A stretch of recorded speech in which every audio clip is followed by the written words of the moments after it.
Welcome to Spotlight. I'm Liz Wade. And I'm Bruce Gulland. Spotlight uses a special English method of broadcasting.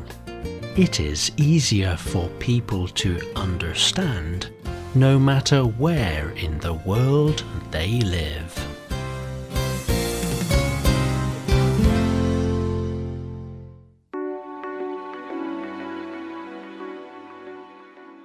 What if you saw someone smile and did not know what it meant? What if you saw a color that was so bright it frightened you? These are some different ways people may experience autism. Today's Spotlight is on ways people think about autism.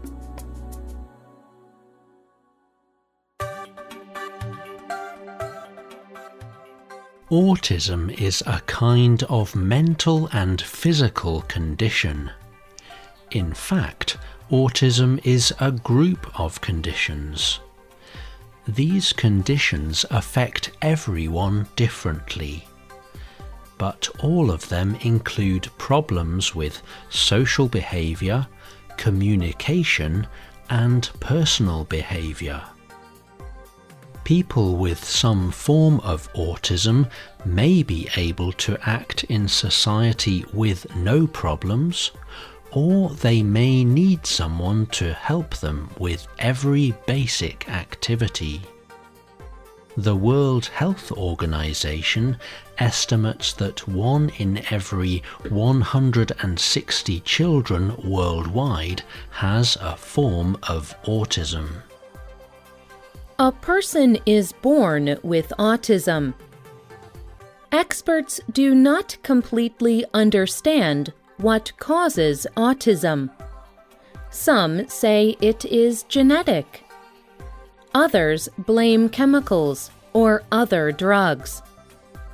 In the past, people believed that vaccines caused autism. But studies have shown that this is not true. Vaccines and autism are not connected. It can be difficult to understand autism and how to treat it. The brain is a difficult thing to understand. And then every person's condition with autism is different too. But there are different opinions about what having autism means.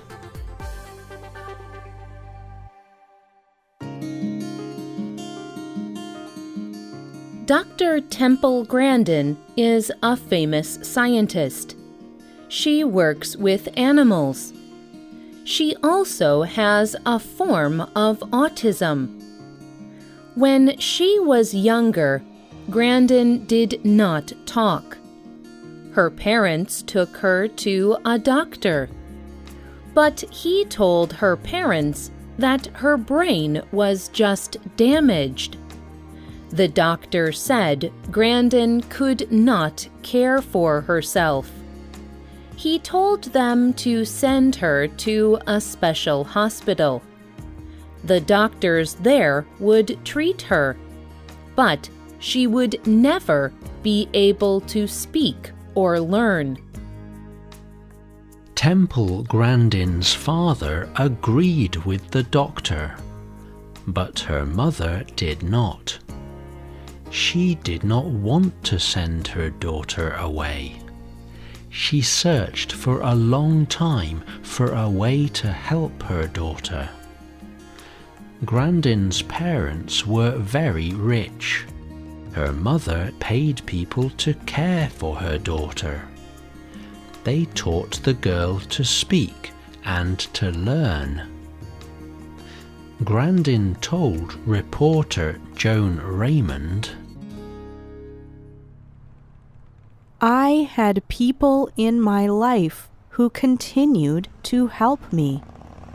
For example, I had my mother, my aunt, and my science teacher. I had treatment to help with my speech. The person who took care of me played games with me all day. The most important thing people did was to show me new things.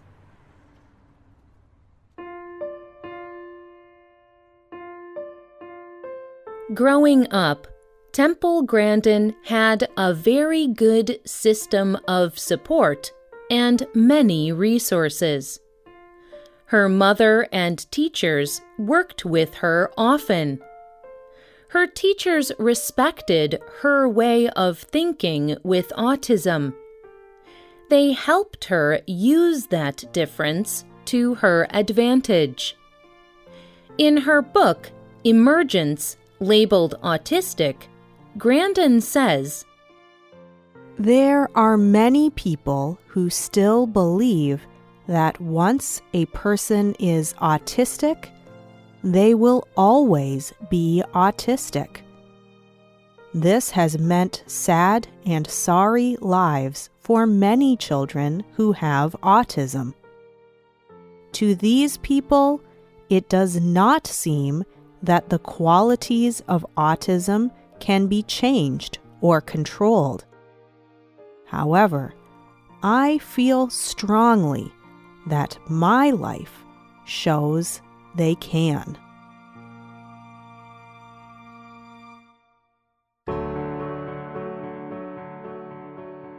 Temple Grandin believed that having autism was an advantage. She discovered that it made her an excellent scientist.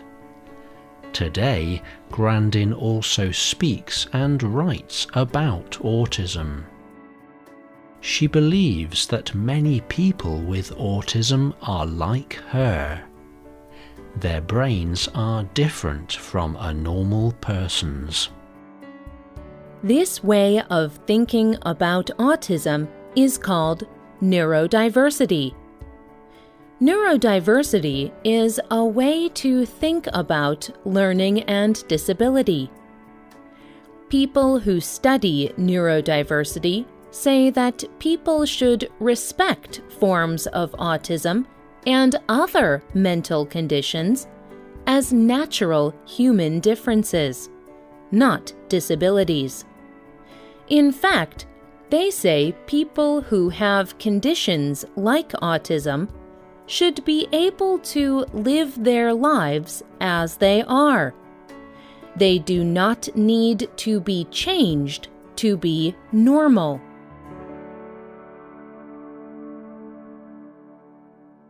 But not everyone agrees with this opinion. Autism can make life very difficult for many people who have it. Some people with autism suffer more than others.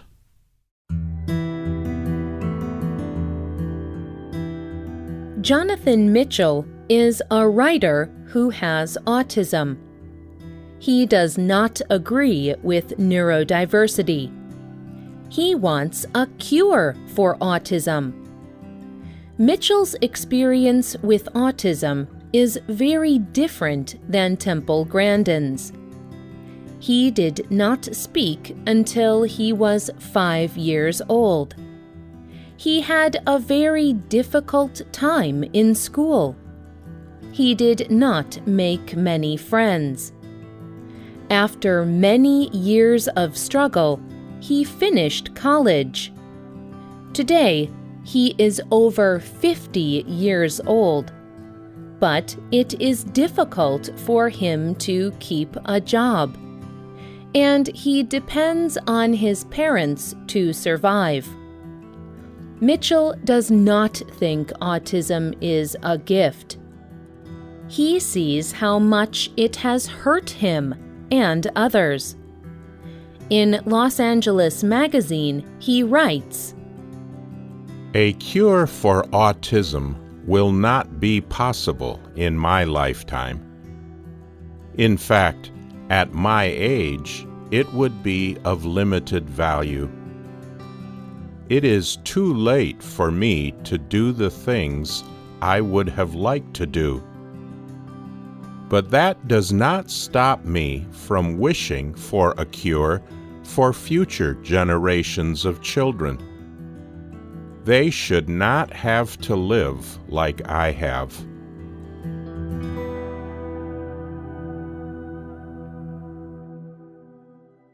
John Elder Robison is a writer with autism. He says that the answer to this debate is not easy. Is autism a gift, or is it a problem a person should try to cure? But dealing with autism is more difficult and complex than simply fighting a disease. Robison says, I know life is hard for some with autism, but I also see the gifts that other people with autism bring. Both kinds of people have autism. It is a part of who we are. That is why our condition is so complex. It is difficult to keep the gifts while we ease the suffering.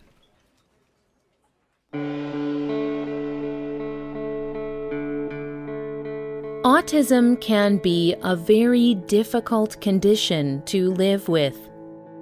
There are many different ways that people think about these conditions. Many people think their way is the best way.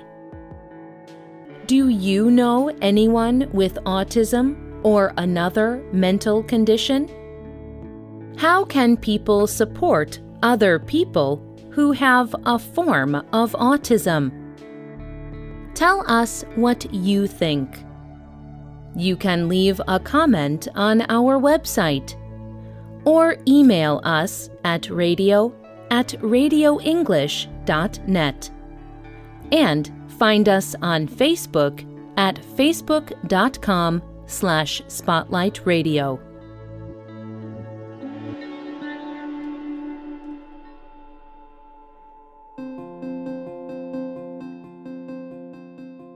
The writer of this program was Dan Christman.